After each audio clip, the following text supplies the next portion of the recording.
ఆయన అనే నాయకులు కూడా ఉన్నారు. ఇప్పుడు మీరు చూస్తున్నారు. అంటే మనలోనే ఉండేటటువంటి అనైక్యత అది. ఆ విధంగా మీ ట్రాన్స్ఫర్స్ చూస్తే కళ్ళలో నీళ్లు రాకమాను.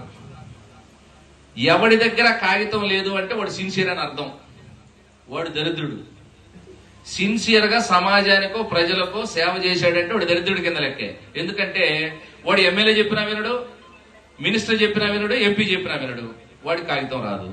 కాబట్టి ఈ ఆఫీసర్లు ఏం చేశారు, వాడిని తీసుకెళ్లి ఆ బార్డర్లో వేసారు. ఇక్కడ మన పనికిరాడని. అంటే కాగితం తీసుకున్నాడు అంటే అర్థమైంది. నువ్వు చెబితే నేను వింటాననేగా.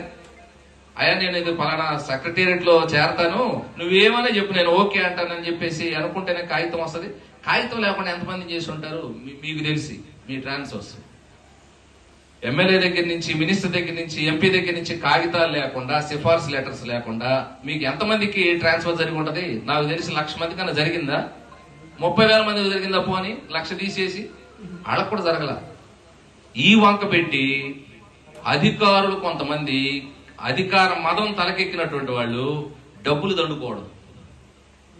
నీకు లెటర్ లేదు కదా కాబట్టి నా ఇష్టం వచ్చినట్టు చోట వేస్తా. లేదురా స్వామి నాకు ఆ ఎమ్మెల్యే తెలియదంటే సరే ఎంత ఇస్తావు? ఆ ఎమ్మెల్యే దగ్గర ఉండే తోకగాళ్ళు కూడా ఎంత సంపాదించుకున్నారు మీ దెబ్బకి? లెటర్ లేకపోతే ఎక్కడికో పోతానని భయం. మరి అంతే కదా, కుటుంబాలను వదులుకొని ఎక్కడికో ఎన్నిసార్లు తిరుగుతామండి? పిల్లలు మార్చినట్లు ఎన్నిసార్లు తిరుగుతారు? ఆ తిరిగేదేదో మీరు ఇప్పుడు సామాన్లు మొత్తం ఇంటిని మొత్తం మార్చుకోవాలంటే 10,000 అవుతుంది కదా, ఆ 10,000 వాడికి ఇస్తే సరిపోయిందనే మైండ్ సెట్ తీసుకొచ్చారు. మిత్రులారా, ఈ రాష్ట్రంలో అత్యంత పెద్ద ఫోర్స్ వర్క్ లోనైనా ఉద్యమంలోనైనా గ్రామ వార్డు సచివాలయాలు. చాలా పెద్ద ఫోర్స్, 1,30,000 మంది. చిన్న విషయం ఏం కాదు. కానీ జరుగుతున్నటువంటి పరిణామాలు మాత్రం కొంచెం భయాందోళన కలిగించేటువంటివే. ఎవరు పట్టించుకుంటున్నారు అసలు?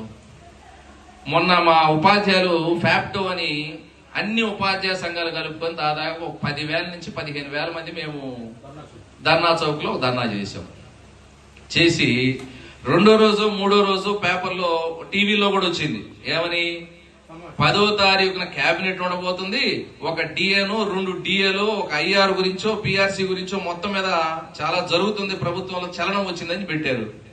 మరి 10వ తారీఖు పోయింది, 11వ తారీఖు కూడా పోయింది. ఏ 10వ తారీఖు గురించి చెప్పాడు నాకు అర్థం కాదు.